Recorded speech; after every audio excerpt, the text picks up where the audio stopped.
大家好, I'm Nathan Rich, aka 火锅大王, and today I want to talk to you about freedom of speech and the coronavirus.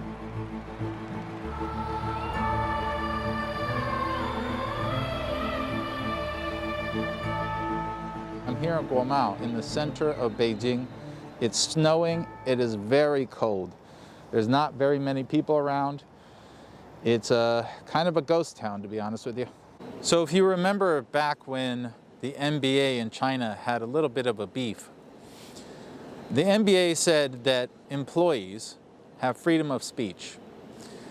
But the fact is, the NBA has shut down players from talking about, for example, Trump, because talking about politics can be offensive to the fans. It's not a place for politics. More recently, Denmark and China have had kind of a beef. There was a cartoonist who drew an image of the Chinese flag, but had replaced the stars with images of the coronavirus. It's kind of saying to the Chinese people, you are a disease country. And people got pretty upset. The Prime Minister of Denmark refused to give an apology and again said it's because we have freedom of expression. They actually don't have freedom of speech when it comes to spreading hate speech or speech that instigates animosity towards groups of people based on various factors, including their nation of origin.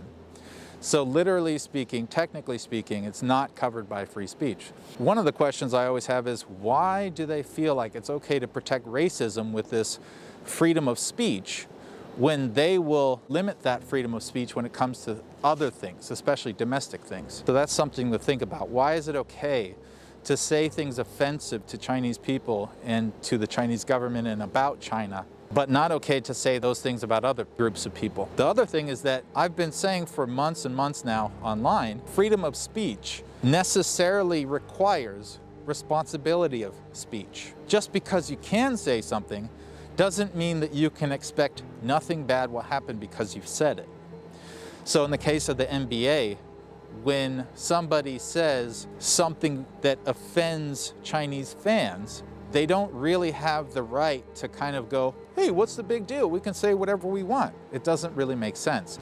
Just as if they had said something against another group of people, of course those people are going to get upset. It has nothing to do with free speech and everything to do with the responsibility of that speech. And the same thing goes for Denmark. They're supporting instigation of animosity towards a group of people based on their nation of origin. It just shows you that there's a lot more to the conversation than just, oh, China's trying to crush your free speech. It's more about China doesn't really care about your own laws in your own country. That's up to you. But if you upset the Chinese public, it's very strange to act surprised when NBA games don't get aired or your business goes down or people get angry. Of course they're going to get angry if you're attacking them in this way. There's a certain mentality that breeds in people's minds where once it's okay to attack a certain group or a certain country, they just keep doing it and justifying it, and they never sort of take a look at what they're actually doing and realize, oh, we're spreading hatred. Should a Denmark cartoonist be able to draw that cartoon? Yes. But if it upsets and offends a lot of people, should they be able to ask for an apology? Yes. If the Prime Minister doesn't want to offer an apology, that's okay, that's up to her. But they can't be surprised and act like China's trying to do something bad to them by asking for an apology.